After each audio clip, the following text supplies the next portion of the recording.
Hello student, how are you? I hope you are fine and enjoying the videos. Beta, this is the practical question of accounting equation. In previous video मैंने आपको accounting equation का meaning भी बताया था और उसको कैसे करना है. आज मैं उसमें फॉर्मेट में भी समझाऊंगी.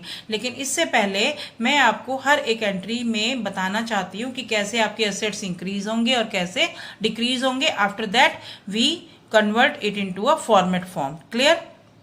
तो let's start. Prepare accounting equation. तो संदीप, ये बेटे आपके डीके गोयल के क्वेश्चंस हैं. Sandeep started business with cash 1 lakh. तो देखो, अगर आप लोग point of view of business के पॉइंट से करते हो तो कैश आया ना. Cash come means assets increase. आपके पास अगर कोई असेट्स आती है, कैश आ गया तो बिजनेस में कैश बढ़ गया. कैश बढ़ा तो असेट इंक्रीज हो गई. और अगर देखो, ऑनर ने जो कैश दिया है तो वो लाइबिलिटी हो गई. क्यों? क्योंकि बिजनेस के लिए ऑनर एक क्रेडिटर है. और जब आप किसी से लोन लेते हो या कोई आपके बिजनेस में पैसा देता है तो आपकी लाइबिलिटी बढ़ जाती है. पहली पॉइंट क्लियर कि एक एसेट इंक्रीज हो रहा है और एक लाइबिलिटी इंक्रीज हो रही है. सेकेंड है आपका परचेज फर्नीचर फॉर कैश. 5,000 में खरीदा, फर्नीचर आया, असेट्स इंक्रीज हो गया. और कैश चला गया तो असेट डिक्रीज हो गया. जितने से असेट इंक्रीज हुआ उतने से ही असेट आपकी डिक्रीज हो गई. Third, purchase goods for cash. आपने गुड्स को परचेज किया. बेटे अकाउंटिंग इक्वेशन में गुड्स को हम स्टॉक में रेफर करते हैं कि जो आपने माल खरीदा है वो बेचने के लिए खरीदा है, तो दैट इज योर असेट्स. तो जब आपके पास आपने गुड्स खरीदे तो आपका असेट इंक्रीज हो गया, लेकिन कैश में खरीदे तो कैश डिक्रीज हो गया, asset also decrease. In this asset is increase and asset also decrease. अब देखो, परचेज गुड्स ऑन क्रेडिटर. और आपने गुड्स को खरीदा लेकिन उधार पर, तो स्टॉक तो बढ़ेगा ही, असेट इंक्रीज हो गई, लेकिन उतनी की आपकी लायबिलिटी भी तो बढ़ गई, यानी कि आपको देनदारी हो गई. आपने अपने क्रेडिटर को पैसे देने हैं. Fifth, paid for rent. आपने पेमेंट की रेंट के लिए. आपने क्या किया? कैश दिया. कैश दिया तो क्या हुआ? असेट डिक्रीज हो गई. और रेंट आपका क्या है? खर्चा है ना, एक्सपेंस है. एक्सपेंस है तो आपका वो भी तो घटा, यानी कि आपकी कैपिटल भी तो रिड्यूस होएगी, क्योंकि खर्चा आपने कैपिटल को रिड्यूस करना है. प्रॉफिट इंक्रीज करता है, इनकम आपकी कैपिटल को बढ़ाता है, लेकिन जो आपका एक्सपेंस है वो कैपिटल को डिक्रीज करता है. Sixth and last, good costing ₹40,000 sold at a profit of 20% for cash. But सबसे पहले आप लोगों ने 20% प्रॉफिट को निकालना कैसे है? 40,000 इंटू 20/100. 20% आपका आ गया 8,000, यानी कि 40,000 का गुड्स थे, आपने उसको 48,000 में प्लस किया. क्यों किया? क्योंकि जो सेल प्राइस होता है उसका होता है कॉस्ट प्राइस प्लस प्रॉफिट.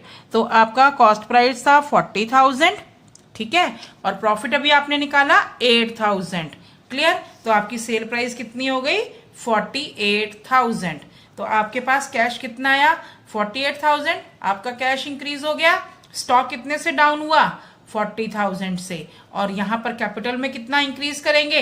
8,000 से, क्योंकि मैंने अभी आपको बताया कि अगर कोई प्रॉफिट होता है तो आपने उसको इंक्रीज करके दिखाना है. I hope you understand all the entries. Now we put all these entries into a format. How? देखो, तो ये फॉर्मेट है बेटे. पार्टिकुलर, यहाँ पर पूरा असेट्स लेना है, यहाँ पर लाइबिलिटी और कैपिटल, 2 कॉलम आएंगे. लाइबिलिटी के नीचे आपने ऐसे बनाना है. तो पहली मैंने आपको बताई थी, संदीप स्टार्टेड बिजनेस. संदीप ने स्टार्ट बिजनेस किया 1 लाख से, तो आपके पास कैश आ गया, कैश में लिख देना है, और यहाँ पर आपने कैपिटल में. तो दोनों साइड इक्वल हो गई. जहां पर जो आपको लाइन दिख रही है दैट इज द असेट्स, और इसके बाद वाली आपकी लाइबिलिटी है. तो ये दोनों साइड का टोटल देखना है. सेकेंड है बेटा परचेज फर्नीचर फॉर कैश. तो आपका कैश कम हो गया, रिड्यूस. जो ये मैंने ब्रैकेट लगाई है ये माइनस साइन करता है, तो ये ऑटोमेटिकली माइनस का है. और फर्नीचर बढ़ गया, तो एक असेट इंक्रीज हुआ, एक डिक्रीज हो गया. तो यहाँ पर देखो, अब न्यू इक्वेशन बनानी है, न्यू इक्वेशन लिखनी है लाइन लगाने के बाद. बेटे अगर लाइन लगा लेंगे तो इससे आपको इजी है, कैलकुलेशन इजी होंगी. तो 1 लाख में से 5,000 गए, 95,000, फर्नीचर 5,000, तो 1 लाख हो गया. और यहाँ पर कैपिटल आपकी 1 लाख ही रहेगी. Third, purchase good for cash. 20,000 के कैश इंक्रीज डिक्रीज कर दिया, और स्टॉक में 20,000 इंक्रीज कर दिया, तो आपका वही 95 में से 25,000 गए 75,000, फर्नीचर 5,000 का, 20,000 का स्टॉक 1 लाख। तो बेटा ये देखो कैलकुलेशन साथ के साथ हो रही है, आपको पता लग जाएगा कि कहीं पर गड़बड़ नहीं है, इसीलिए मैं ये लाइन लगवाती हूँ। फिर है purchase goods on credit. Credit में देखो लायबिलिटी इंक्रीज हो रही है, क्रेडिटर बढ़ गए, तो आपने पहले तो स्टॉक बढ़ा दिया 36,000 का, 36,000 का था, और क्रेडिटर भी 36,000, यानी कि एक असेट में इंक्रीज हुआ, एक आपका लायबिलिटी में। तो बैलेंस करेंगे 75,000, 5,000, 56,000 स्टॉक हो गया, 36,000 क्रेडिटर्स और 1 लाख आपकी कैपिटल। टोटल हो गए आपके 1,36,000। नाउ पेड फॉर रेंट, आपने रेंट पे किया, एक्सपेंस पे किया, तो आपका कैश कम हो गया 700 से, और यहाँ पर कैपिटल। फिर न्यू इक्वेशन 74,300, 5,000, 56,000, 36,000, 99,300। लास्ट आपने 40,000 वाले गुड्स प्रॉफिट पर सेल किए, तो 48,000 आपका कैश इंक्रीज हो गया, 40,000 से स्टॉक कम हो गया, डिफरेंस आया 8,000 का, जो कि आपकी कैपिटल में इंक्रीज हो जाएगा। तो टोटल कैश का आया 1,22,300, 5,000 का स्टॉक फर्नीचर, 16,000 का स्टॉक, 36,000 के क्रेडिटर्स, और कैपिटल है आपकी 1,73,000। I hope you understand. Is your second question. वही फॉर्मूला रहेगा बेटा, इसमें एक ही फॉर्मूला याद रखना है, assets is equal to liability plus capital. तो मैंने इसमें अब आपको समझाई नहीं है, साथ में समझा दूंगी। देखो पहले है मन्नू स्टार्टेड बिजनेस, आपको पता है कैश आया तो कैश इंक्रीज कर दिया, साथ में आपकी कैपिटल इंक्रीज हो गई।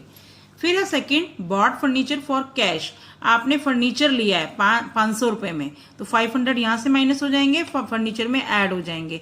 तो देखो एक असेट इंक्रीज हो गई, एक डिक्रीज हो गई, तो न्यू इक्वेशन क्या बनी, कैश आया 49,500, फर्नीचर 500, और उसके बाद आपके पास 50,000 की कैपिटल है। फिर है परचेज गुड्स ऑन क्रेडिट, आपने क्रेडिट में परचेज किए, तो आपका स्टॉक बढ़ गया 4,000 से, क्रेडिटर भी 4,000 से इंक्रीज हो गए। न्यू इक्वेशन क्या बनी, कैश वही सेम 49,500, 500 का फर्नीचर, 4,000 का स्टॉक, लायबिलिटी क्रेडिटर भी आपके 4,000 के, और आपकी कैपिटल 50, दोनों साइड का टोटल हो गया 54,000। आप करके देख सकते हैं। फिर है sold goods on cost ₹500 for 700 में, यानी कि आपने 500 रुपए के गुड्स 700 में कैश में बेचे हैं, तो 700 आ गए आपके पास कैश, आपका स्टॉक कम हो गया 500 से, 200 का प्रॉफिट हुआ, तो वो आपका कैपिटल में ऐड हो गया।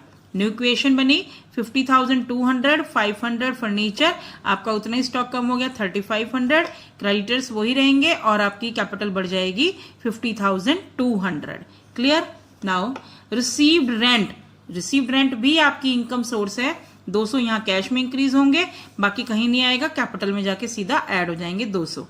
तो न्यू इक्वेशन हो गए 50,400, फर्नीचर 500, स्टॉक 3,500, जो क्रेडिटर्स हैं आपके 4,000 के, कैपिटल आपकी 50,400।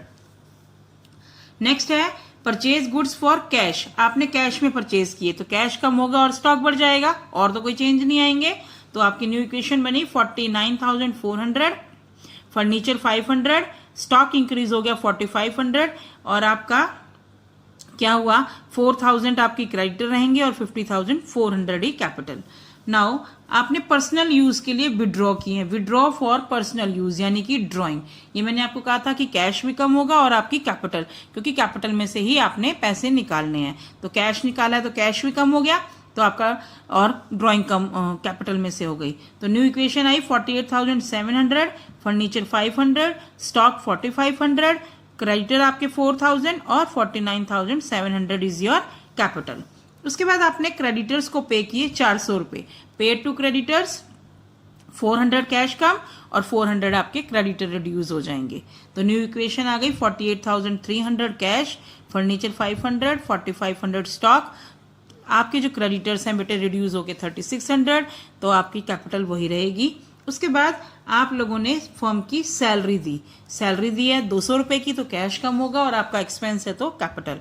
तो आपका कैश क्या रह गया 48,100, फर्नीचर 500, स्टॉक 4,500, क्रेडिटर 3,600 और आपकी कैपिटल का बैलेंस आएगा 49,500। टोटल दोनों साइड का कितना आया 53,100, 53,100।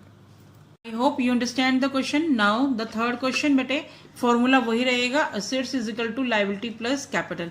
आप लोग सोच रहे हैं कि मैम हर बार क्यों बता रही बेटे, क्योंकि अगर आप सीबीएसई में प्रेजेंटेशन अच्छी करते हैं, सारे फॉर्मूले लिखते हैं, तो आपको इसका एडवांटेज मिलता ही मिलता है.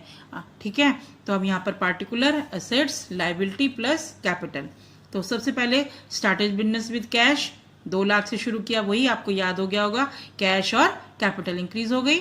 फिर सेकंड है आपकी purchase good for cash 60,000 and on credit 1,50,000. बेटे मैंने इसको 2 पार्ट्स में बांटा है कि आपने गुड्स को 60,000 को कैश में और 1,50,000 आपने क्रेडिट में खरीदा है. तो 60,000 आपके माइनस, यहाँ पर 60,000 आ गए और 1,50,000 भी आपने स्टॉक में बढ़ा दिया. साथ में आपकी लायबिलिटी बढ़ेगी 50,000 की, 1,50,000. तो न्यू इक्वेशन क्या बनी, कैश रह गया आपके पास 1,40,000, स्टॉक रह गया 2,10,000, क्रेडिटर 1,50,000, कैपिटल 2 लाख. तो टोटल वही आपका 3,50,000. अब बेटे जो थर्ड इक्वेशन है, मैंने इसके 2 पार्ट्स बनाए हैं. Sold goods for rupees cash, cash में बेचिए, costing rupees 40,000 at a profit of 20%. ठीक है, पहले इसको करते हैं. सेकंड है आपकी कि आपने 72,000 के गुड्स से 25% प्रॉफिट पर क्रेडिट में बेचा है. तो 2 पार्ट्स में करे हैं. पहले ये देखेंगे कैश वाला, वही सेम आएगा. 40,000 का 20% निकाला 8,000, यानी कि आपने 48,000 कैश रिसीव किया, 40,000 का स्टॉक कम हो गया और 8,000 का प्रॉफिट कैपिटल में आपने टोटल कर दिया. उसके बाद 72,000 का आपका स्टॉकिंग डिक्रीज हो गया, 72,000 का 25% निकाला तो वो 18,000 आया. तो यानी कि आपके डेटर, यहाँ पर डेटर क्यों, क्योंकि आपने क्रेडिट सेल की है. अगर आप लोग मेरी बेसिक टर्म्स ऑफ अकाउंटिंग वाली इक्वेशन देखेंगे वीडियो, अगर आपने चैनल सब्सक्राइब किया हुआ है तो प्ले लिस्ट में जाके अकाउंटिंग बेसिक टर्म्स को देखिए. तो उसमें 90 था, ये जो जिनको हम क्रेडिट सेल करते हैं उनको डेटर बोलते हैं, क्योंकि उनसे फर्म ने पैसा लेना है. तो ये आपके हो गए 90,000 और आपका डिफरेंस हुआ 18,000, वो आपने कैपिटल में प्लस कर दिया. तो न्यू इक्वेशन बनी सारी 1,88,000 कैश में, स्टॉक आपका 98,000, डेटर 90,000, क्रेडिटर 1,50,000 और कैपिटल बनी आपकी 2,26,000. उसके बाद आपने लास्ट इक्वेशन है बेटा पेड रेंट, रेंट पे किया है तो कैश कम हो गया 5,000 से और कैपिटल कम हो जाएगी. लास्ट में बैलेंस आया आपका कैश 1,83,000, स्टॉक 98,000, डेटर 90,000, लाइबिलिटीज है आपकी क्रेडिटर में 1,50,000 और कैपिटल 2,21,000. बेटा इस क्वेश्चन को यहां तक नहीं छोड़ते, इसके साथ एक बैलेंस शीट और बनाते हैं. तो देखो जैसे आप लोगों ने ये बैलेंस निकाला है उसी को बैलेंस शीट में बोलते हैं. आपकी लेफ्ट साइड में लाइबिलिटी होती है और आपकी राइट साइड में असेट्स होती है. असेट्स यानी राइट है हमारा, लाइबिलिटीज आपको देनी है, इसीलिए इसको लेफ्ट और राइट साइड कहते हैं. राइट मतलब हक होना, तो आपकी प्रॉपर्टी पर आपका हक है इसीलिए इसको राइट साइड, लाइबिलिटीज देना होता है इसीलिए लेफ्ट यानी कि जाओ. ठीक है, ये याद करने का एक तरीका है. अब आप देखो पहले सबसे पहले आपके पास कैश आया बैलेंस 1,83,000, उसके बाद स्टॉक 98,000 और डेटर है 90,000. अगर इसमें कोई फर्नीचर होता, टाइपराइटर होता, कुछ भी एसेट्स होती है, सेट वाली साइड यहाँ पर, तो आपको सारा यहाँ आ जाता. टोटल आया 3,71,000. आपको लाइबिलिटी में मैंने आपको बताया हुआ है कि लाइबिलिटी और कैपिटल ही आएगी. तो इसमें आपके पास क्रेडिटर थे 1,50,000 और कैपिटल थी आपकी 2,21,000 जो भी आपने किया. तो टोटल दोनों साइड का मिलना जरूरी है 3,71,000. इट मीन्स कि आपकी अकाउंटिंग इक्वेशन सही है. But for new videos and for my appreciation, please subscribe the channel. Okay, thank you.